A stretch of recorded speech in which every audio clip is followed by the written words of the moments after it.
नमस्ते, I am JVN doctor सपना गहलोत और मेरा जो विषय है system theory by Morton Kaplan.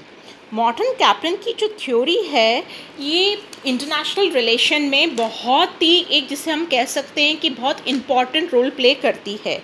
अगर हम देखे जाएं तो पिछले कुछ वर्षों से अंतर्राष्ट्रीय राजनीति का अध्ययन व्यवस्था विश्लेषण के संदर्भ में करने के प्रयत्न में किए जा रहे हैं।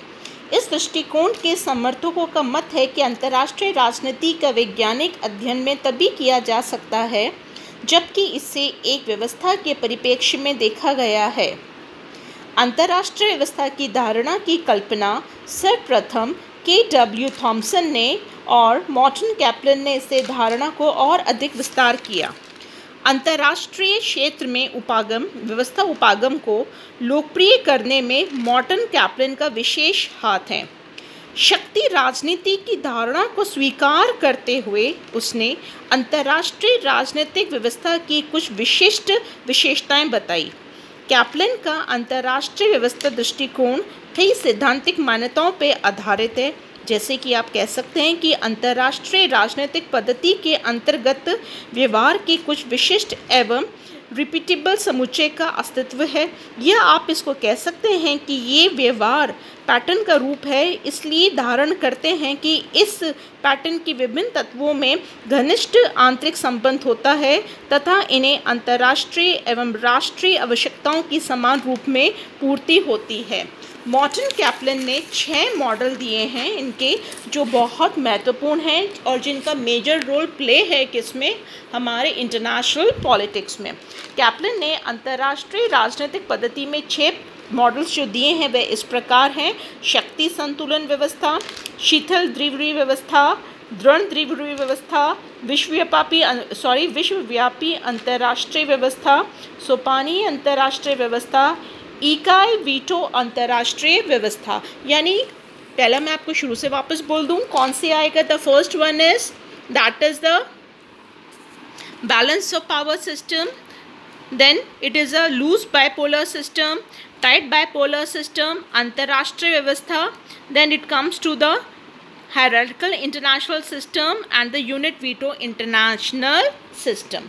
इसको देने से पहले हमें थोड़ा इनको जाना समझ में आएगा कि जब इन्होंने अपने 6 मॉडल्स दिए हैं, इन मॉडल्स को काफ़ी अगर एक एक मॉडल को हम देखेंगे तो कई बार क्वेश्चन ये भी रेज होता है कि ये जो मॉडल्स हैं आज भी रेलेवेंट है या नहीं है। अगर हम पहले बैलेंस ऑफ पावर को देखेंगे तो हम बैलेंस पावर हम देखेंगे कि शक्ति संतुलन वाली अंतर्राष्ट्रीय व्यवस्था के पहले 2 नियमों से प्रकट होता है कि अंतर्राष्ट्रीय सामाजिक पद्धति के अंतर्गत किसी राजनीतिक उपपद्धति का अस्तित्व नहीं है।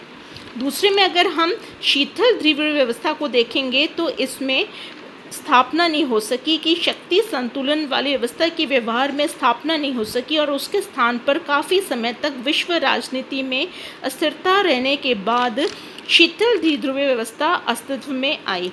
जब इसमें भी कुछ कमी रही, कुछ दिक्कत रही, तो आगे हम इसमें लेके आए जो इसका तीसरा मॉडल कहलाया और वो कहलाता है इसका टाइट बाइपोलर सिस्टम यानी दृढ़ द्विध्रुवीय व्यवस्था। इसमें एक तरह से शीतल द्विध्रुवीय व्यवस्था का रूपांतरित रूप है जिसमें गैर गुटीय जैसे कि आप कह सकते हैं कि नॉन अलाइनमेंट कंट्रीज़ हैं तथा विश्वव्यापी उद्देश्यों के समर्थक सदस्यों का यह पूर्णतः लॉप हो जाता है और तथा वे महत्वहीन हो जाते हैं।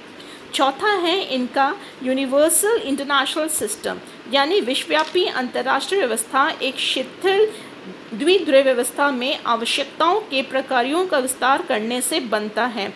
इसमें एक अंतर्राष्ट्रीय समय व्यवस्था की एक सिस्टम के समान होते हैं, किंतु ये उपव्यवस्था कॉन्फेडरेशन किस्म की होती है, अर्थात यह विभिन्न राष्ट्रों के भूभागों के आधारों पर प्रचलित होती है। द फिफ्थ वन जो इसमें आता है दैट इज सोपानीय अंतर्राष्ट्रीय व्यवस्था। सोपानीय यानी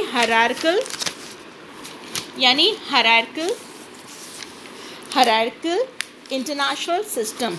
ये एक अंतर्राष्ट्रीय व्यवस्था ही है जिसमें संगठन के भौगोलिक तत्वों की अपेक्षा प्रक्रियात्मक तत्व अधिक सुदृढ़ होते हैं। इसमें एक विश्वव्यापी कर्ता प्राय सारे विश्व को समेट लेता है और केवल एक राष्ट्र बाहर रह जाता है। चौथा जो इसका 6 पॉइंट है, जैसे हम कह सकते हैं, दैट इज़ इकाई वीटो अंतर्राष्ट्रीय व्यवस्था, यानी यूनिट वीटो इंटरनेशनल सिस्टम। इसमें हर राज्य के पास अपने विरोधी को नष्ट करने की क्षमता होती है।